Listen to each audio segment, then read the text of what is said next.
तात्सुमी गांव में रहने वाला एक बेवकूफ़ लेकिन महत्वाकांक्षी लड़का है जिसे इंपीरियल कैपिटल में कुछ बड़ा करना है ताकि वो खूब सारे पैसे कमाकर अपने लोगों की मदद कर सके।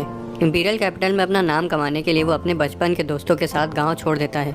कैपिटल के रास्ते में उसका सामना एक बहुत ही खतरनाक मॉन्स्टर अर्थ ड्रैगन के साथ होता है जो कि कुछ राहगीरों पर हमला करने वाला था। वो तुरंत हवा की रफ्तार से उसका एक हाथ काट देता है और उछल कर नीचे आते हुए उसे अपनी तलवार से लहूलुहान कर देता है। राहगीर उसकी तारीफ करते हैं और मदद करने के लिए उसे धन्यवाद बोलते हैं। उसकी कहानी सुनने के बाद वो उसे कैपिटल सिटी में हो रहे भ्रष्टाचार के बारे में चेतावनी देते हैं और फिर सभी वहाँ से चले जाते हैं। कैपिटल पहुँचने पर तात्सुमी सीधा मिलिट्री बैरक्स में चला जाता है और कमांडिंग ऑफिसर की पोस्ट में भर्ती होने को कहता है। ऑफिसर उसे सैनिक के पद से शुरू करने को कहता है लेकिन तात्सुमी साफ मना कर देता है, जिस वजह से उसे लात मार के वहाँ से बाहर निकाल दिया जाता है। तभी ये सुनहरे बालों वाली सुंदर महिला वहाँ आती है और उसे बोलती है कि अगर वो उसे बाहर ले जाकर ड्रिंक्स पिलाएगा तो वो उसे सरकारी नौकरी दिला सकती है। सरकारी नौकरी का नाम सुनते ही तात्सुमी फौरन राजी हो जाता है और उसे ड्रिंक्स पिलाने ले जाता है। काफ़ी देर तक पीने के बाद वो उसे बताती है कि वो किसी सरकारी अधिकारी को जानती है जिसके हाथ में अगर कुछ पैसे थमा दिए जाएं तो वो तात्सुमी को कमांडिंग ऑफिसर की पोस्ट आसानी से दिलवा देगा। ये सुनकर तात्सुमी बहुत ज़्यादा खुश हो जाता है और उसे वो सारा पैसा दे देता है जो उसने रास्ते में ड्रैगन्स को मारकर कमाए थे। लड़की बोलती है कि अब उसे चिंता करने की कोई ज़रूरत नहीं है और आगे का सब कुछ वो संभाल लेगी। दोस्तों, अगर आप कभी कभी इसी तरह कटा है तो कमेंट्स में लिखकर ज़रूर बताना। महिला वहाँ से चली जाती है और तात्सुमी अपने सीधेपन की वजह से दिन भर उसका इंतजार करता रहता है। रात में बार का ओनर उसे बताता है कि बार बंद होने का समय हो गया है और वो लड़की उसके साथ खेला खेल गई है। ये सुनकर तात्सुमी दुखी होकर गुस्से में वहाँ से चला जाता है और मन ही मन महिला को गालियाँ देने लगता है। तात्सुमी के पास बिल्कुल भी पैसे नहीं थे, इसलिए वो निराश होकर फुटपाथ पर बैठ जाता है। लेकिन तभी सामने से गुजरती हुई एक घोड़ा गाड़ी वहाँ रुकती है और उसमें से एक सुनहरे बालों वाली लड़की निकलकर उसकी मदद करने को कहती है। पहले तो तात्सुमी को उस पर शक होता है, लेकिन लड़की के साथ आए गार्ड्स उसे बताते हैं कि लेडी एरिया उसी की तरह किस्मत के मारे लोगों की अक्सर मदद करती हैं। तात्सुमी उसकी उदारता को देखकर उसके साथ चल देता है। उसके घर में वो उसके परिवार से मिलता है और उसे पता चलता है कि वो सच में बहुत अमीर हैं। तात्सुमी अपनी कहानी बताते हुए बोलता है कि वो अपने दोस्तों के साथ कैपिटल के लिए निकला था, लेकिन रास्ते में कुछ लुटेरों ने उन पर हमला कर दिया था जिस वजह से वो उनसे बिछड़ गया। सभी लोगों ने कैपिटल पर मिलने का तय किया था, इसलिए वो यहाँ आ गया है और अब वो उन्हें ढूंढ रहा है। ये सुनकर लड़की के पिता बोलते हैं कि उनकी मिलिट्री में थोड़ी जान पहचान है और वो उसके दोस्तों की खोज की अर्जी भी डाल देंगे। ये सुनकर तात्सुमी बहुत ज़्यादा खुश हो जाता है और उसे लगता है कि अभी इंसानियत जिंदा है। अगले दिन वो एरिया के साथ शॉपिंग पर जाता है और वहाँ उसको एक गार्ड से बात करने का मौका भी मिल जाता है। गार्ड उसे इंपीरियल पैलेस दिखाते हुए बताता है कि जब तक वहाँ का बादशाह जिंदा है तब तक उसका बेटा जो कि प्राइम मिनिस्टर है कैपिटल का असली राजा बना रहेगा। उसके बहुत ज़्यादा भ्रष्ट होने की वजह से देश की हालत अभी ठीक नहीं है। यहाँ तात्सुमी को समझ आता है कि उसके ही भ्रष्टाचार की वजह से उसके गाँव को बेगिनती के टैक्स भरना पड़ रहा है। उसके बाद गार्ड उसे कुछ नाइट राइडर्स ग्रुप्स के मेंबर की इनामी तस्वीर दिखाते हुए बताता है कि माहिर कातिलों का एक ग्रुप है जो कि रात में ऊंचे पद के गवर्नमेंट ऑफिशियल पर हमला करके उनका कत्ल कर देते हैं। दिखाया जाता है कि उसी रात लड़की की मां घर में टहल रही होती है कि तभी अचानक से एक बड़ी सी कैंची उसे बीच से काट देती है जो कि इस पर्पल बालों वाली लड़की की होती है। तात्सुमी को इसकी भनक लग जाती है और वो तुरंत अपने बिस्तर से उठकर बाहर देखने चला जाता है कि क्या हुआ है। वो खिड़की से बाहर देखता है जहाँ पर कुछ लोग हथियार पकड़कर हवा में बाल जितने पतले तारों पर खड़े होते हैं। उसे लगता है कि ये नाइटेड ग्रुप्स के मेंबर हैं, लेकिन वो ये नहीं समझ पा रहा था कि वो इतने अच्छे लोगों पर सिर्फ इसलिए हमला कर रहे हैं क्योंकि वो अमीर हैं। वो एरिया को बचाते हुए इसे जंगल के रास्ते से वेयर हाउस तक ले जाता है और बोलता है कि वो किसी भी कीमत पर उसकी रक्षा करेगा। लेकिन तभी उनमें से एक असैसिन अकामे वहाँ आ जाती है और पलक झपकते ही तात्सुमी के आगे निकल जाती है। वो गार्ड के पास जाकर उसे बीच से काट देती है और सीधा एरिया के पास चली जाती है। तात्सुमी फ़ौरन उसके सामने आ जाता है जिस वजह से अकामे पीछे हट जाती है। वो उससे कहती है कि तात्सुमी उसका टारगेट नहीं है, लेकिन अगर वो बीच में आया तो उसे उसको भी खत्म करना पड़ेगा। लेकिन तात्सुमी पीछे नहीं हटता बल्कि एरिया को बचाने के लिए अकामे से लड़ने लगता है। तात्सुमी उसके कुछ वार तो झेल लेता है, लेकिन अकामे उसके सीने में तलवार भोंककर उसे वहीं गिरा देती है। उसी दौरान वही सुनहरे बालों वाली लड़की वहाँ आ जाती है और तात्सुमी को वहाँ देखकर सोचती है कि कोई इतना बदकिस्मत कैसे हो सकता है। लेकिन तभी तात्सुमी वापस होश में आ जाता है और बोलता है कि उसकी इनर पॉकेट में रखी हुई इस मूर्ति की वजह से वो बच गया। अकामे तात्सुमी की गर्दन पर अपना अंतिम वार करने ही जा रही होती है कि तभी सुनहरे बालों वाली लड़की उसे रोक लेती है और बोलती है कि उसके ऊपर लड़के का एहसान बाकी है जिसे वो अभी चुकाना चाहती है। आगे वो ये भी बताती है कि नाइटेड ग्रुप्स के मेंबर मासूम लोगों को नहीं मारते। अपनी बात को साबित करने के लिए वो वेयर हाउस का दरवाज़ा तोड़कर तात्सुमी को उन लोगों की असलियत दिखाती है। तात्सुमी उसके अंदर जाता है और देखता है कि असल में वो एक टॉर्चर चैम्बर है जहाँ पर हर जगह लोगों की लाशें लटकी हुई हैं। लेकिन जब वो अपने सामने लटकी हुई लाश को देखता है तो उसे बहुत गहरा सदमा लगता है क्योंकि वो और कोई नहीं बल्कि उसकी दोस्त सायो थी। तभी सलाखों के पीछे से एक लड़का तात्सुमी को बुलाते हुए बोलता है कि वो एयासु है और अपनी आखिरी सांस लेते हुए बताता है कि एरिया ने सायो को तड़पा तड़पा कर मार डाला। ये सुनकर तात्सुमी का दिमाग हिल जाता है। तभी पीछे से एरिया सायो की बेइज्जती करते हुए बोलती है कि वो ये बर्दाश्त नहीं कर सकती कि गरीब लोग उससे ज़्यादा सुंदर भी हो सकते हैं। उसके हिसाब से वो तो सिर्फ अमीरों के मनोरंजन के लिए बने होते हैं। अकामे एरिया को मारने ही जा रही होती है कि तभी तात्सुमी अपनी तलवार निकालकर उसे 2 हिस्सों में काट देता है। वो तुरंत अयासु के पास जाता है, लेकिन तब तक अयासु अपना दम तोड़ चुका होता है। सुनहरे बालों वाली लड़की ये देखकर हैरान हो जाती है कि तात्सुमी ने लड़की को काटने से पहले एक बार भी नहीं सोचा। वो अकामे से कहती है कि उसे उनके साथ होना चाहिए और फिर उसे खींचकर अपने साथ ले जाती है और ज़बरदस्ती दूसरे मेंबर से मिलवाकर नाइट रेड में शामिल कर लेती है।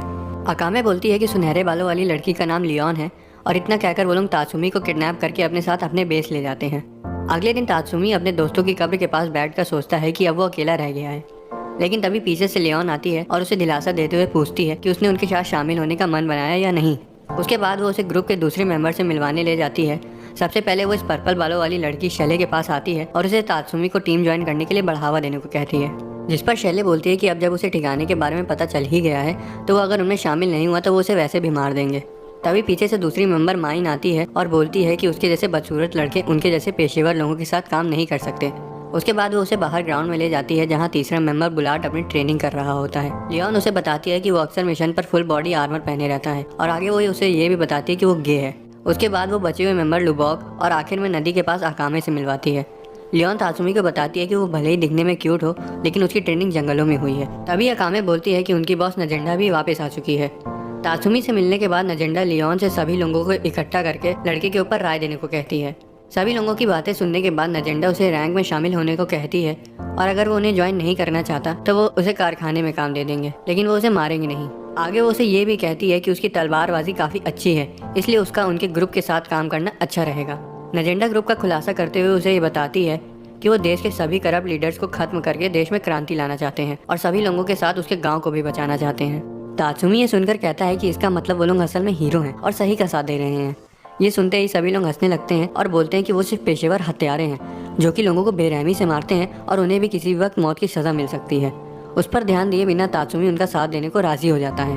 उसके बाद नजेंडा अकामे को उसे ट्रेनिंग देने को कहती है। शुरुआत में तात्सुमी किचन का काम करता है और मछली पकड़ने में अकामे की मदद करता है और सभी के लिए खाना बनाता है। उसी दौरान ग्रुप के दूसरे मेंबर अपने अगले शिकार की जानकारी इकट्ठा करने जाते हैं। एक रात खाना खाते समय लियोन सभी को बताती है कि उनका अगला शिकार इंपीरियल पुलिस का ओगर और एक तेल व्यापारी गमाओ है। उनकी जानकारी के मुताबिक गमाओ जुर्म करता है, रिश्वत लेता है और उन सभी गुनाहों को किसी मासूम नागरिक पर डालकर उसे फंसा देता है।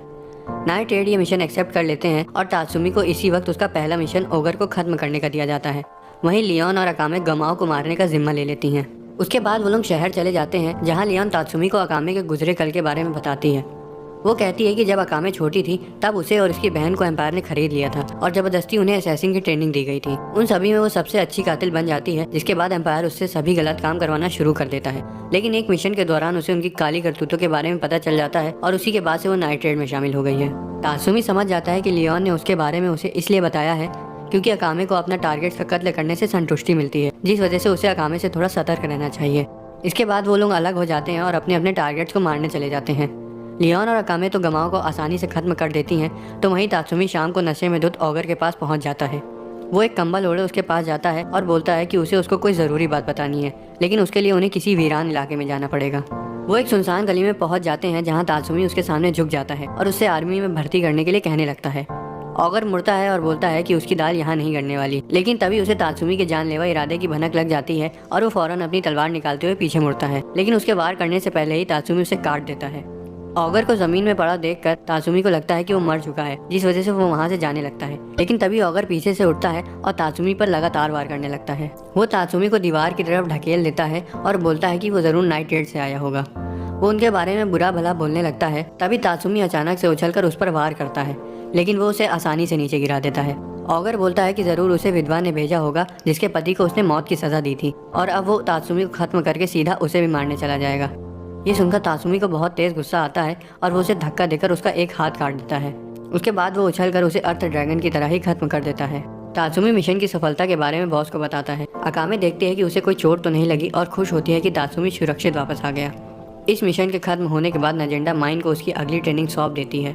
अगले दिन कुछ दूसरे देशों के असैसिन उनके बेस में घुस जाते हैं, जिस वजह से सभी लोग उनसे निपटने चले जाते हैं। मिशन के दौरान बुलाट अपने इंपीरियल रेलिक इन कुर्सियों को दिखाता है, जो कि उसका आर्मर है जिसे वो अपने भाले के साथ पहनता है। उसका कवच उसे शक्ति देता है, तो वहीं वो अपने भाले की मदद से दुश्मनों को आसानी से काट देता है।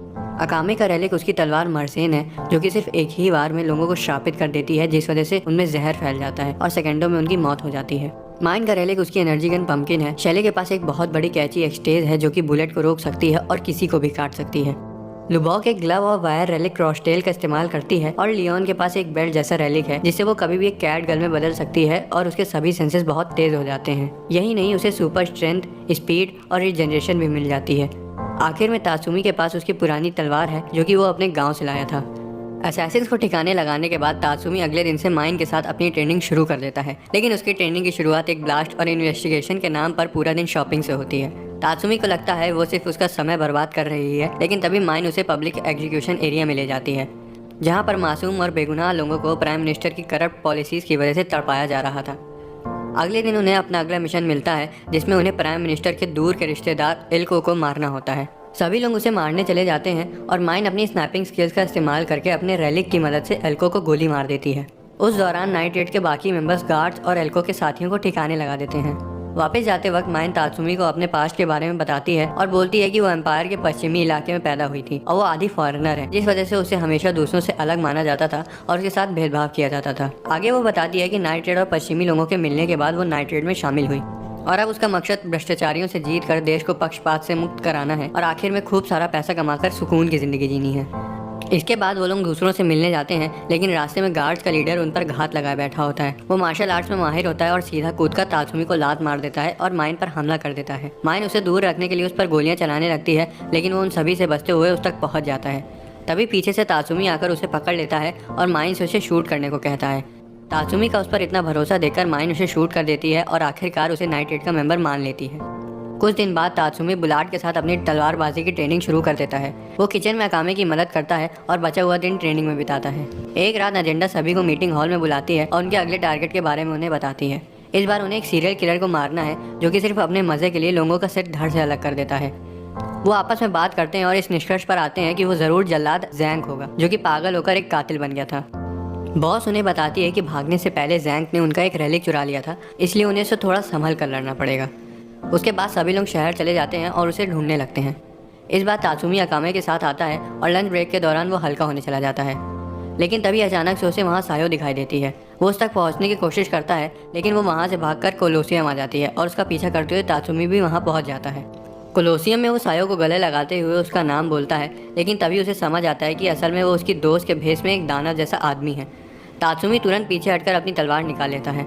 आदमी उसे अपना नाम जैंग बताता है और तात्सुमी के विचारों को अपने रेलिक स्पेक्टेट की मदद से पढ़ने लगता है। तात्सुमी लड़ाई शुरू करते हुए अपनी तलवार से उस पर वार करता है, लेकिन जैंग उससे आसानी से बच जाता है क्योंकि उसकी ऑब्जर्वेशन हाकी बहुत मजबूत थी। तात्सुमी उसकी गर्दन काटने की कोशिश करता है, लेकिन जैंग नीचे झुककर अपने हैंड ब्लेड की मदद से उसे चीर देता है। वो जैंग पर लगातार वार करने लगता है, लेकिन वो उसके हर वार से आसानी से बच जाता है और उल्टा उसी पर एक के बाद एक चीरा लगाने लगता है। जैंग उसके जोड़ों और मांसपेशियों को काट देता है। आखिर में तात्सुमी अपनी पूरी ताकत लगाकर जैंग पर एक आखिरी वार करता है और वहीं गिर जाता है। जल्लाद उसको खत्म करने जा ही रहा होता है कि तभी अकामे वहाँ आकर उसे रोक देती है। जैंग अपने कपड़े उतारकर उसे लड़ने के लिए तैयार हो जाता है। अकामे अपनी तलवार के साथ तेज़ी से उसकी तरफ बढ़ती है और वो दोनों अपनी अपनी कला का बेहतरीन प्रदर्शन दिखाते हुए तलवार लड़ाने लगते हैं। अकामे को समझ आता है कि जैंग उसका मुकाबला सिर्फ इसलिए कर पा रहा है क्योंकि वो उसके विचारों को पढ़ सकता है, जिस वजह से अकामे अपने दिमाग को खाली करके उस पर फिर से वार करती है। लेकिन जैंग दोबारा से उसके वार को खारिज कर देता है और बताता है कि वो अपने रेलिक की मदद से उसकी मांसपेशियों में हुए जरे से भी बदलाव को पढ़ सकता है। उसके बाद जैंग अपने छलावे का इस्तेमाल करते हुए अकामे को उसे उसकी छोटी बहन के रूप में देखने पर मजबूर कर देता है और बोलता है कि अब वो अपनी प्यारी बहन पर कैसे वार करेगी। वो उस पर हमला करने जाता है, लेकिन अचंभा की बात तो ये थी कि अकामे दुगनी शक्ति से उस पर पलटवार करती है और बोलती है कि वो अपनी बहन से बहुत ज़्यादा प्यार करती है, इसलिए उसने छलावे को तुरंत खत्म कर दिया। इसे जैंग को समझ आता है कि अकामे उससे भी ज़्यादा पागल है, इसलिए वो अपना आपा खो बैठता है और उस पर धनाधन वार करने लगता है। अकामे उसके हर वार से बचते हुए उसके गले को काट कर मुकाबला वहीं ख़त्म कर देती है। मिशन पूरा होने के बाद वो सभी वापस आ जाते हैं और अगले दिन तात्सुमी खुद को शैले के कमरे में पाता है। उसकी ट्रेनिंग की शुरुआत लोहे का आर्मर पहनकर तैरने से होती है। थोड़ी देर तैरने के बाद वो शैले के पास आता है और उससे बात करने लगता है। शैले उसे बताती है कि उसे एक अच्छा काम ढूंढ लेना चाहिए क्योंकि ग्रुप के सभी असैसिन अपना भार खुद उठाते हैं। जिसके बाद तात्सुमी उससे पूछता है कि ग्रुप में वो कौन सा काम करती है, जिस पर शैले उसे बताती है कि हर काम में अनाड़ी होने की वजह से अब वो बेस में कोई काम नहीं करती। वो उससे पूछता है कि वो असैसिन कैसे बनी, जिस पर शैले बताती है कि उसने एक बार अपने दोस्त के कमीने एक्स बॉयफ्रेंड को जान से मार दिया था और उसको मारने के बाद वो काफ़ी शांत महसूस कर रही थी। कुछ दिनों बाद उसके दोस्त सड़क पर उसे घेर लेते हैं और बोलते हैं कि उन्होंने उसके माता पिता को मार दिया है और अब वो उसे भी मार देंगे। फिर से वो काफ़ी शांत महसूस करती है और एक चाकू उठाकर वहाँ मौजूद सभी को खत्म कर देती है, जिसके बाद ही से वो एक कातिल बन गई और नाइट रेड में शामिल हो गई। ये सुनकर तात्सुमी को लगता है कि वो एक असैसिन बनने के लायक नहीं है, लेकिन शैले उसे दिलासा देते हुए बोलती है कि उसे कुछ नहीं होगा क्योंकि वो उससे अच्छा खाना बना लेता है। उसके बाद वो लोग बेस के अंदर आते हैं, जहाँ बॉस जैंग से मिला इंपीरियल रेलिक तात्सुमी को देती है। तात्सुमी उसे पहनकर अकामे के विचारों को पढ़ने की कोशिश करता है और तुक्का लगाता है कि आज उसे डिनर में मीट खाने का मन है, लेकिन लियोन बोलती है कि उसने अभी तक अपने रेलिक को शुरू भी नहीं किया है और अकामे को तो हर रोज़ ही मीट खाने का मन होता है। इस बार वो बैठ जाता है और रेलिक का इस्तेमाल करने की कोशिश करता है और अचानक वो काम करने लगता है, लेकिन जल्द ही बंद हो जाता है। बॉस बोलती है कि रेलिक उसे अपना मालिक नहीं मान रहा है, जिस वजह से उसे उन्हें जांच के लिए हेडक्वार्टर्स भेजना पड़ेगा। इतने सारे रेलिक्स को देखकर तात्सुमी को लगता है कि कोई ना कोई ऐसा रेलिक ज़रूर होगा जो कि मुर्दों को वापस जिंदा कर सके, लेकिन सभी लोग उसे बताते हैं कि ऐसा कोई भी रेलिक नहीं है, क्योंकि अगर वो होता तो पहला एम्परर अभी तक जिंदा होता। ये सुनकर तात्सुमी बहुत ज़्यादा दुखी हो जाता है और अपने दोस्तों की कब्र के पास जाकर बैठ जाता है। अगले दिन उसे लियोन को सौंप दिया जाता है और वो उसे अपनी बस्ती में ले जाती है जहाँ वो बड़ी हुई थी। वहाँ कुछ लोग जिनसे लियोन ने पैसे उधार लिए थे उनका पीछा करने लगते हैं और भाग दौड़ में तात्सुमी उससे अलग होकर गुम हो जाता है। तभी ये इंपीरियल पुलिस ऑफिसर सेरियो उसे मिलती है और पूछती है कि क्या वो खो गया है, जिस पर तात्सुमी बोलता है कि वो उस जगह को अच्छी तरह से नहीं जानता। तभी उसका ध्यान उसके जिंदा इंपीरियल रेलिक पर भी जाता है। लड़की से बाहर का रास्ता पूछकर वो दोनों अलग हो जाते हैं। तात्सुमी इसके बारे में सभी को बताता है तो वहीं लड़की ठान लेती है कि वो अपने मास्टर ऑगर के कातिल को ढूंढेगी और उससे बदला लेगी। इस दौरान प्राइम मिनिस्टर अपनी सबसे ताकतवर high ranking officer east death को नाइट रेडर्स को तबाह करने के लिए भेजता है, जिसने उत्तर के दौरे के वक्त अकेले ही अपने रेलिक की मदद से 4 लाख से ऊपर दुश्मनों को बर्फ में दफना दिया था। इधर बस्ती में तात्सुमी और लियोन रात में अपना मिशन शुरू करते हैं। इस बार उन्हें इस ड्रग माफिया को मारना है जो कि बस्ती से जवान लड़कियों को नशे की हालत में किडनैप करता है और उन्हें गुलाम बनाकर बेच देता है। लियोन अपने रेलिक को शुरू करती है और अपने कैट फॉर्म में आते ही तात्सुमी को लेकर अंदर कूद जाती है। वो लोग छत से टारगेट कंफर्म करते हैं और अंदर कूद जाते हैं और जैसे मैथ्स का टीचर एग्जाम में मेरे नंबर काटता है, उसी तरह वो लोग माफिया के आदमियों को काट कर आसानी से मिशन को पूरा कर लेते हैं। इसी दौरान शैले और माइन माफिया बॉस को खत्म करके बेस की ओर जाने लगती हैं, लेकिन तभी सेरियो उनके सामने आकर उन्हें रोक लेती है। माइन मुकाबला शुरू करते हुए उस पर गोलियों की बरसात कर देती है, लेकिन शेरियो का रेलिक कोरो सामने आकर सारी गोलियां रोक लेता है, जिसके बाद शेरियो उन पर गोलियां चलाने लगती है और वो कोरो से शैले को खत्म करने को कहती है, लेकिन शैले अपनी कैंची से कोरो का सिर काट देती है। वो आगे बढ़ने लगती है, लेकिन तभी वो देखती है कि कोरो अभी जिंदा है और उस पर हमला करने वाला है। समय रहते माइन अपनी रेलिक से एनर्जी ब्लास्ट करते हुए उसे पीछे ढकेल देती है और शैले को बताती है कि हर जिंदा रेलिक का एक कोर होता है जिसको नष्ट किए बिना वो उसे नहीं मार सकते। ठीक तभी सेरियो कोरो को अपनी शक्ति बढ़ाने को बोलती है और उन पर हमला करने का आदेश देती है। शैले अपनी कैंची को कवच की तरह इस्तेमाल करके कोरो के सभी वार को खारिज कर देती है। सेरियो मौके का फायदा उठाते हुए सीटी बजाकर बैकअप बुला लेती है। माइन और शैले के लिए परिस्थितियां मुश्किल होना शुरू हो गई थी, जिस वजह से माइन पंकिंग की पूरी ताकत लगाकर कोरो पर ब्लास्ट कर देती है। वहीं दूसरी तरफ शैले सेरियो पर हमला करके उसे जंगल की ओर ढकेल देती है। उसका वार रोकने की वजह से सेरियो का पैर लड़खड़ा जाता है, जिसका फायदा उठाते हुए शील्ड उसके दोनों हाथ काट देती है। तभी सेरियो अपने कटे हुए हाथों से बंदूक निकालकर उस पर अचानक से हमला करने की कोशिश करती है, लेकिन शैले उसकी गोलियों को अपनी कैंची की मदद से आसानी से रोक देती है और उसके बचे हुए हाथ को भी काट देती है। सेरियो को पता चल गया था कि अब वो उनसे जीत नहीं पाएगी, इसलिए वो कोरो से अपनी पूरी शक्ति बढ़ाने को कहती है। कोरो माइन को अपने हाथों में जकड़ लेता है और उसे मसलने की कोशिश करता है। शैले सेरियो को छोड़कर माइन को बचाने आ जाती है और कोरो का एक हाथ काट देती है, लेकिन सेरियो मौका देखकर शैले को अपने मुंह में छिपी बंदूक से गोली मार देती है और इसी के साथ कोरो उसे बीच से काट देता है। इसी तरह नाइट रेड की पहली लड़की मारी जाती है। जल्दी वहाँ बैकअप भी आ जाता है, लेकिन शैले अपनी आखिरी सांस गिनते हुए अपने रेलिक की पूरी ताकत लगाकर सभी को कुछ समय के लिए अंधा कर देती है, जिस वजह से माइन वहाँ से भाग जाती है। बेस में माइन शैले की मौत की जानकारी देती है और सभी ये सुनकर सदमे में आ जाते हैं। तात्सुमी अपना आपा खो बैठता है और तुरंत उसका बदला लेने का फैसला करता है, लेकिन बुलाट उसे मुक्का मार देता है और एक सॉलिड पैन ना बनने तक शांत रहने को कहता है। माइन सेरियो को अपने हाथों से मारने का वादा करती है और इसी तरह उनका मिशन तो कामयाब हो जाता है, लेकिन वो अपनी एक माहिर असैसिन को खो देते हैं।